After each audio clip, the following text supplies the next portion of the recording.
Hello all my Kennvians and welcome to the Series 10 recap for Discovering Doctor Who. Much belated obviously since it is now February when this is coming out, and yeah, the series, well, not including the Christmas special, the series ended like midway through last year. But all the same, I just wanted to go over a few things, give my thoughts on the series as a whole, and answer some questions that I received from you all. Now, having looked over the questions really quickly, I'm going to be basically getting like my first real reaction to each of them. But looking over a few of them, I think that the questions might be a little bit redundant as to what I'll be talking about here, but I'll get to that when I get to it. Starting off, as far as this series goes, how do I think about it being Moffitts Finale as the head writer? I think he went out on a good note, honestly. There's definitely some issues that I've had with his overall writing for the show, or at least possibly the overall plots for the show. But as a whole, I have to say that I think he did a good job on this final series.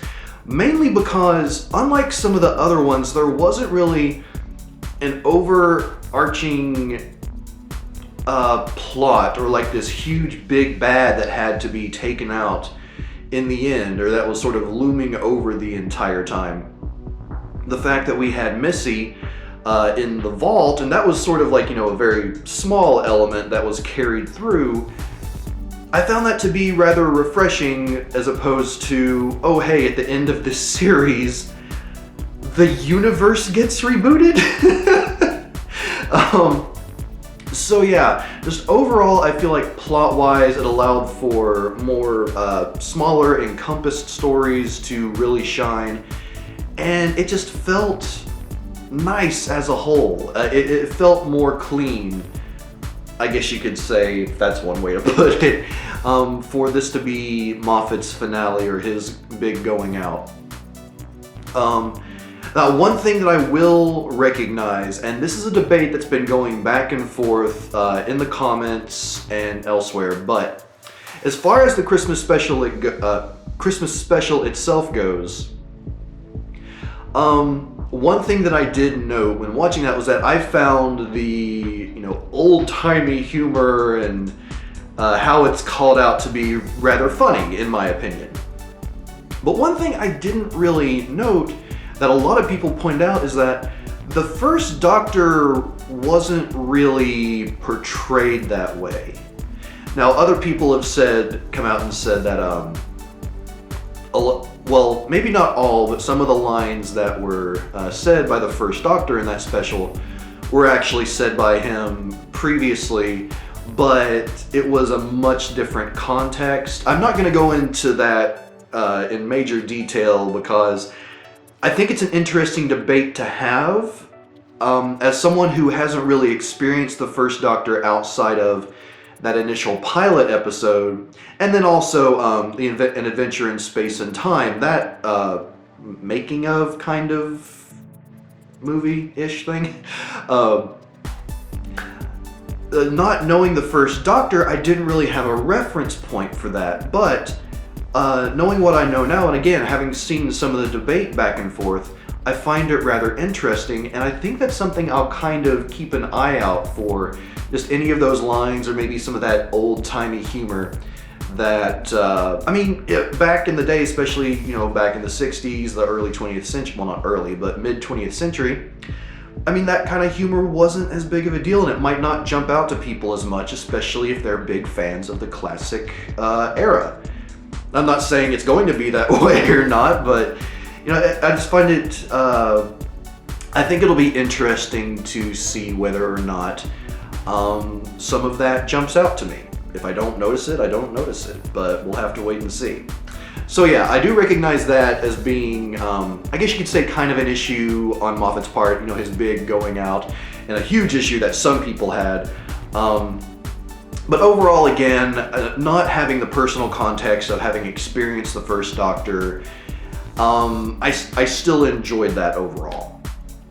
Now, as for the companions in this series, Bill and Nardole, let's start off with Nardole was a treat. Back when he appeared in his first appearance, unless I'm mistaken, was the Husbands of River Song, that Christmas special. And it seemed like a rather strange character back then. It's like didn't really stand out to me at all. But by the end of this series, he's become, well, one of my favorites for sure. The fact that he stands up to the Doctor, and it's like he does, I would say keeps him in line, but does his best to keep the Doctor in line.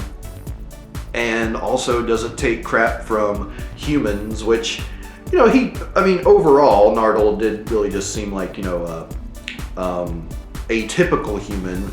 No, not a typical human, but an atypical human. But all the same, he was really enjoyable. I liked the development of his personality. And then that last line, not including the Christmas special, but in The Doctor Falls, where he's saying his goodbyes to the Doctor and Bill, saying that he'll never have the words. I don't know, it really hit me. It really did. And even though he wasn't there for all the episodes of this series, I really enjoyed him when he was there. So yeah, Nardole was a definite plus for me. Now Bill,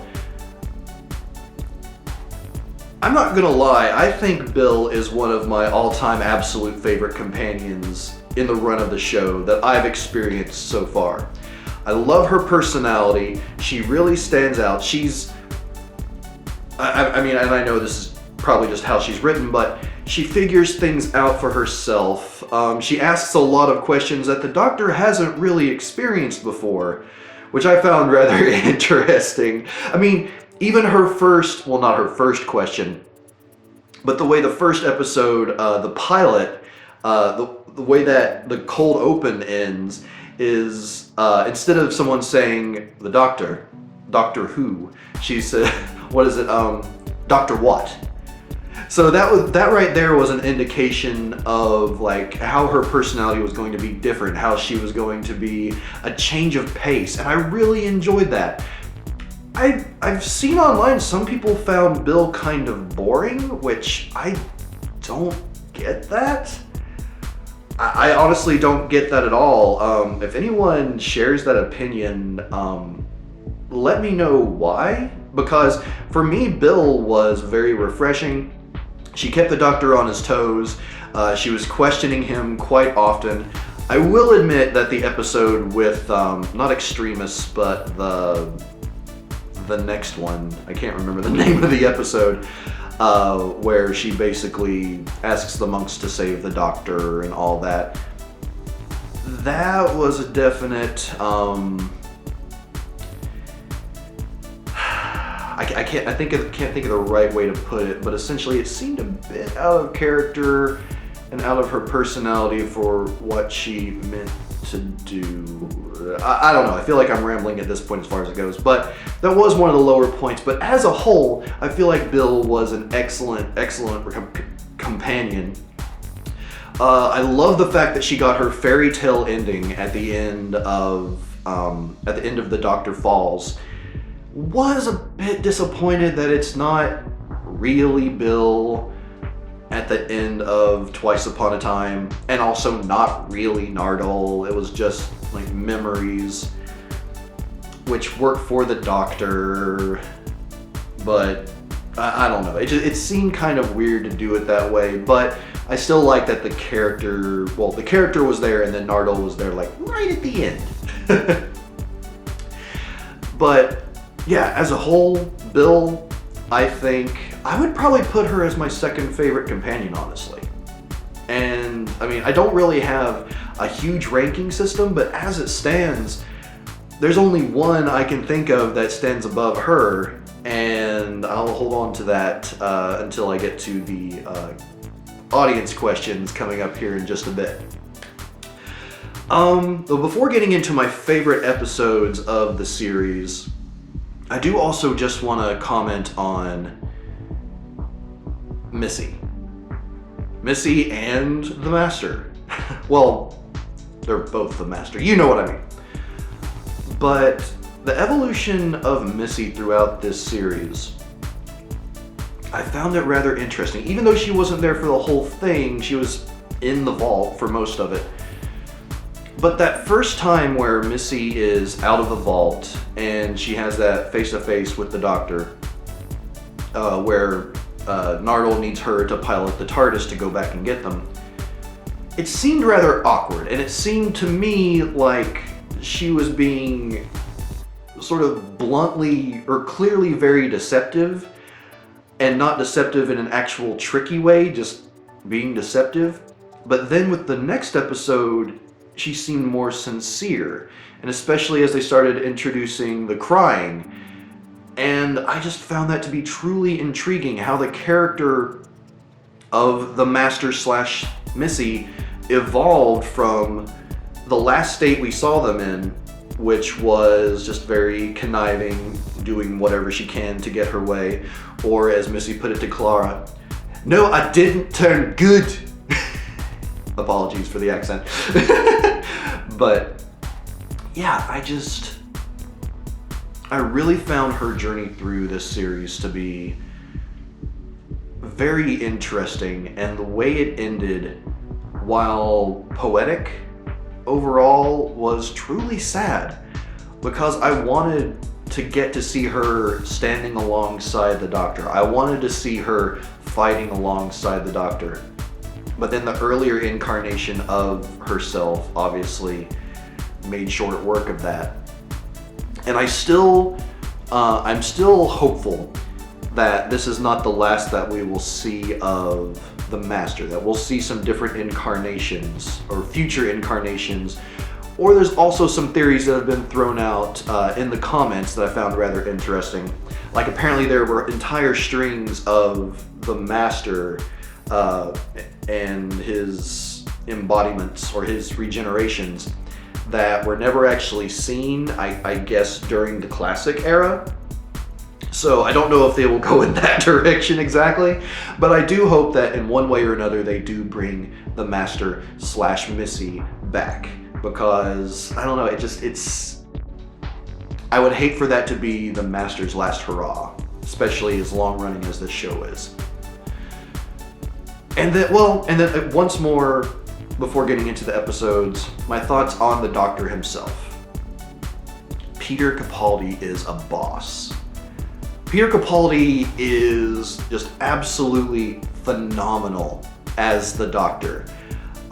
Through all of the series, which, I mean, admittedly, it's been a little while since I've watched the other ones, so I can't remember fully, how everything went in those previous series, but at the same time, just getting to experience him as the Doctor, no matter what the series is, it's fun, it's enjoyable, it's intense. He brings an intensity and a sincerity to the Doctor that it's in some ways beyond any of the other portrayals. And I truly do love him, especially throughout this series. Again, I know that at times the writing could be iffy. Whether it being Moffat at the head or, one of the episodic writers. But at the same time, just even if the writing wasn't really up to snuff, it seemed like Capaldi always pulled it off. Again, with his sincerity, with his intensity. It's just so much fun and truly enjoyable as the Doctor. So, yeah, that's all I have to say, really. Just Peter Capaldi as the Doctor, love him, always will love him. Now, getting into my favorite episodes, I won't go into too much detail, really, but just wanted to give you essentially my top 5. Number 5 being the pilot. And this one because it introduced us to the life of the Doctor at that point, him being a lecturer or a professor at the college. It introduces us to Bill and her personality and how all that works with her.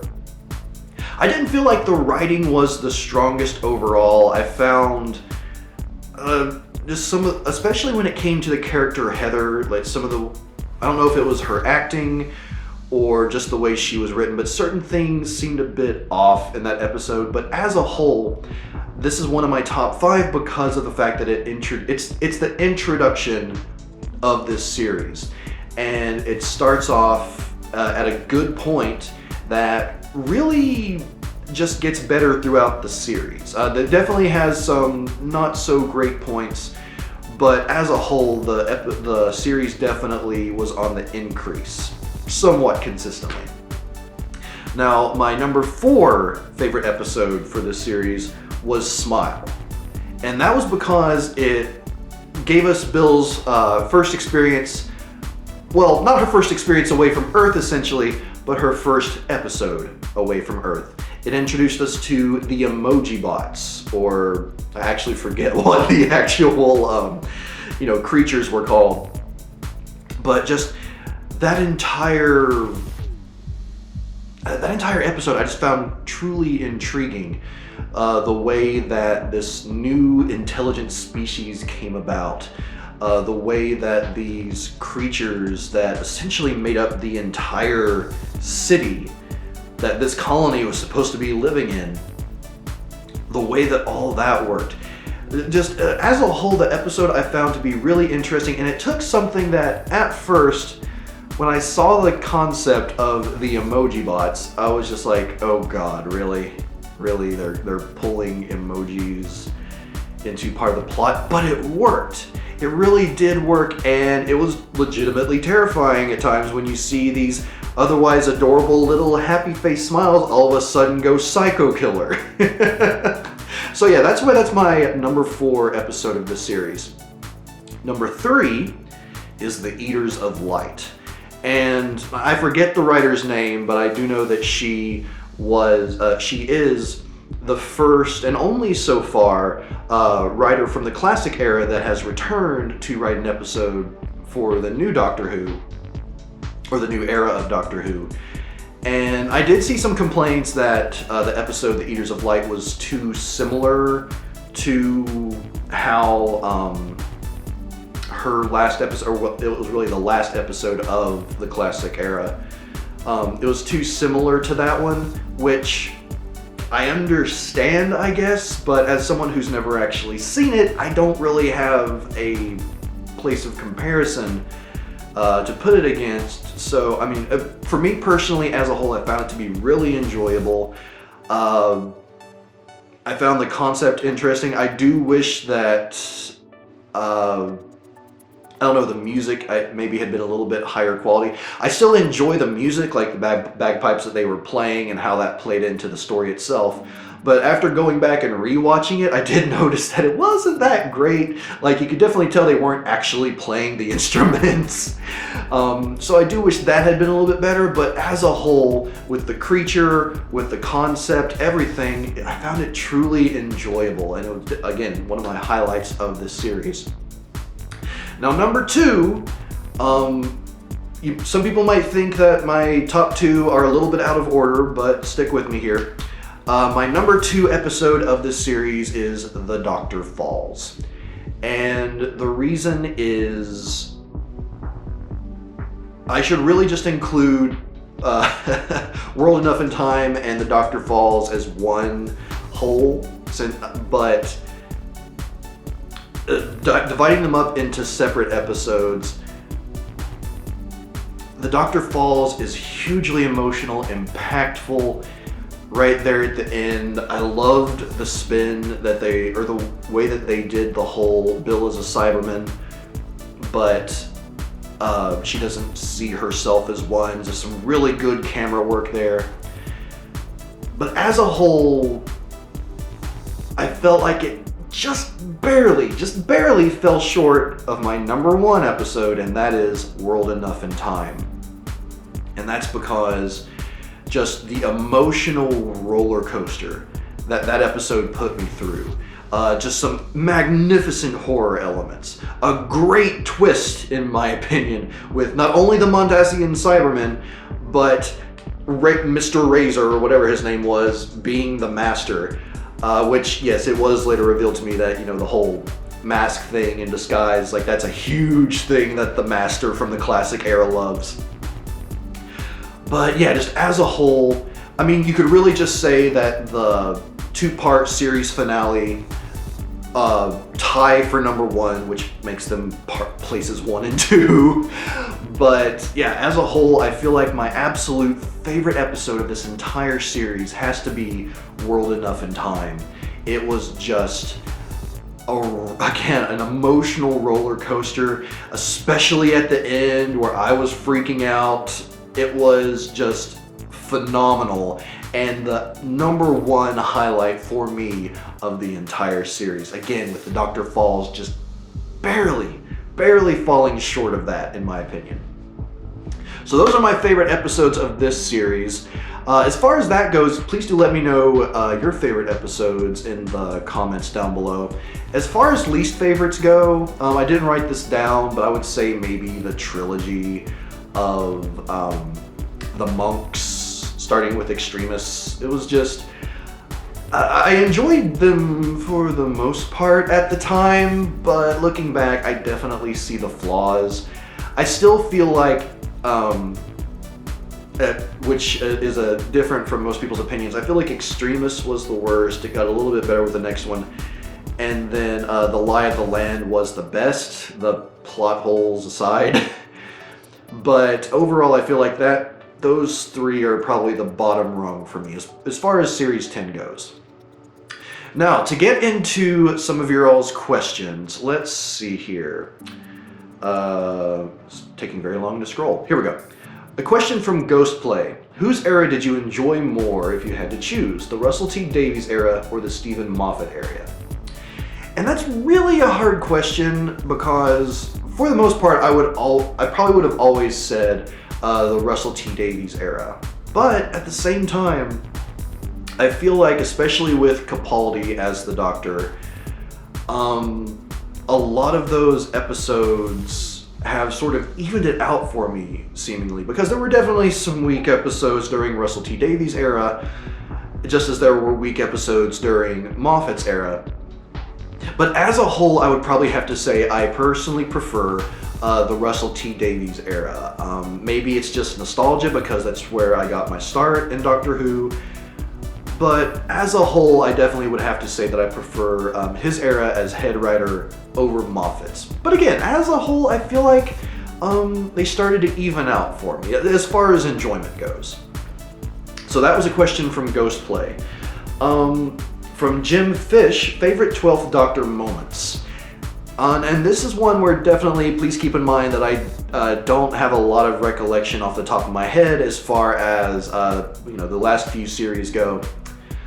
But as far as this particular series goes, one of my favorite 12th Doctor moments, it just, I have two. The first of which is when we get to see him lecturing for the first time.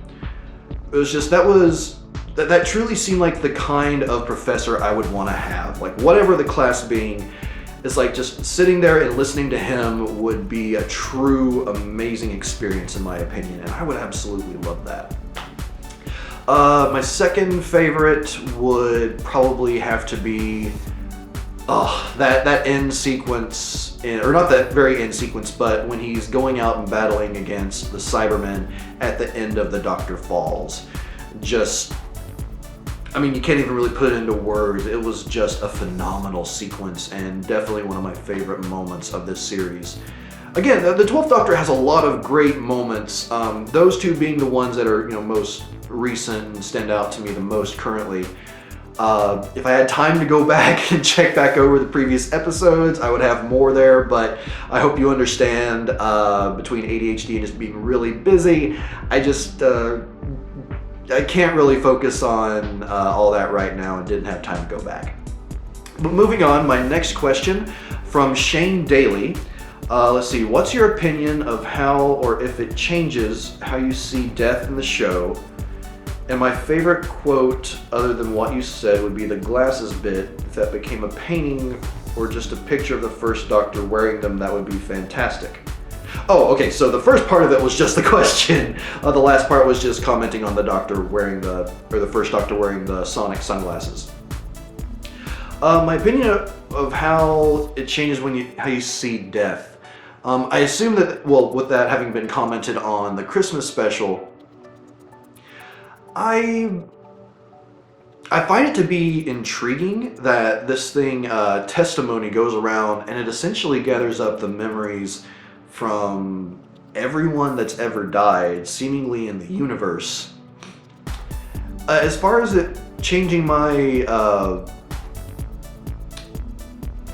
how I see death in the show, it doesn't really, because it's made fairly clear that death, by and large, it's still a permanent thing, but testimony is able to record all those and make a copy of sorts of the person using those memories. But I don't see that happening much in the future. I really do think this is a very one-time thing. So testimony is canon, but it's just sort of left there. It's not going to appear again. It's going to continue to be very much something that happens in the background, but never mentioned again. So really, it doesn't change how I see death in the show. Yeah, hopefully that was a good answer. Let's see, moving on, from Masters022, if you had to pick who would be your favorite Doctor and companion. Also love your vids, keep up the great work. Thank you very much. My favorite Doctor overall, for a long time, I said that it was Eccleston. And that was because he was my first Doctor. I still truly enjoy him. Like, rewatching his era, not all the episodes are great, but he was truly enjoyable as a Doctor. But I honestly have to say that my favorite Doctor overall is David Tennant. As a whole, it's like, again, I would say that Capaldi would probably be my second favorite at this point. Really, my opinion on the Doctor changes from time to time because I honestly do love them all as they've been portrayed so far. But as it stands, David Tennant is my favorite. And for those of you that have been watching for a while, I'm sure you probably know who my favorite companion is. Just ahead of Bill, Donna. Donna is and probably always will be my favorite companion. And I don't want to go into more than that because I might start tearing up. So let's see, moving on from there. Paul Richards. Excellent reaction, thank you. I'd love to know which are your favorite episodes in the 12th Doctor's era. Just answer that. So, question answered. Cycling and Doctor Who lover. Do you prefer the Sonic screwdriver or Sonic sunglasses? I mean, I don't really have a preference between the two. The Sonic screwdrivers are more cool, I guess, just because, the Sonic sunglasses, the way they work is interesting, but I mean, it's just cool to have something to point, I guess. So I guess I would say I prefer the Sonic screwdrivers, and which has been my favorite version of it. I would honestly, I would say David Tennant's, or rather the 9th and 10th Doctor's Sonic would be my favorite for the most part. But the latest one, the one that Capaldi used occasionally through this series, I really like the design. So I guess you could say that's my favorite now. And then finally, another question from Masters002. What character would you love to see return in Doctor Who Series 11?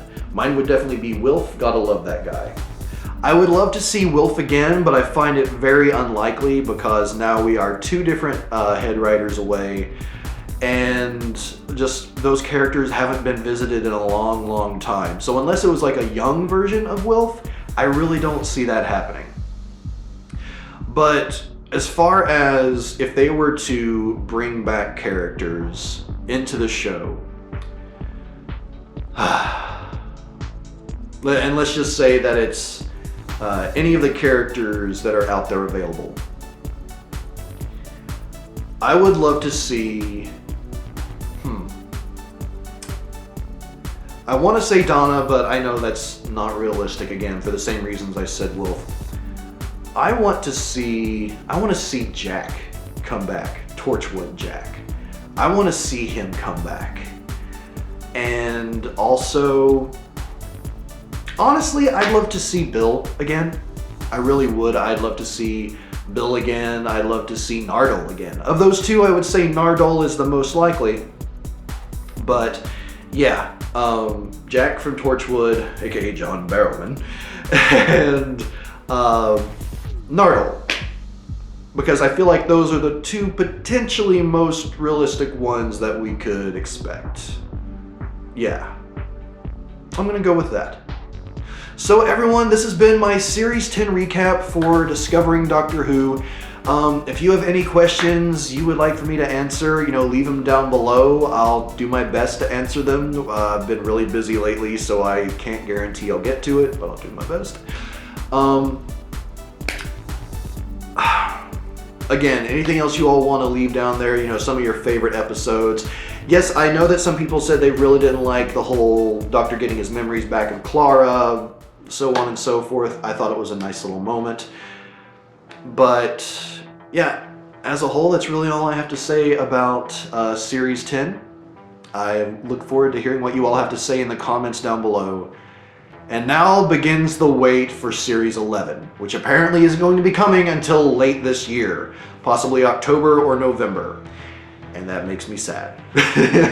But I'm just going to leave it there, everyone. Until next time, for the next episode of Discovering Doctor Who and/or Discovering Classic Who.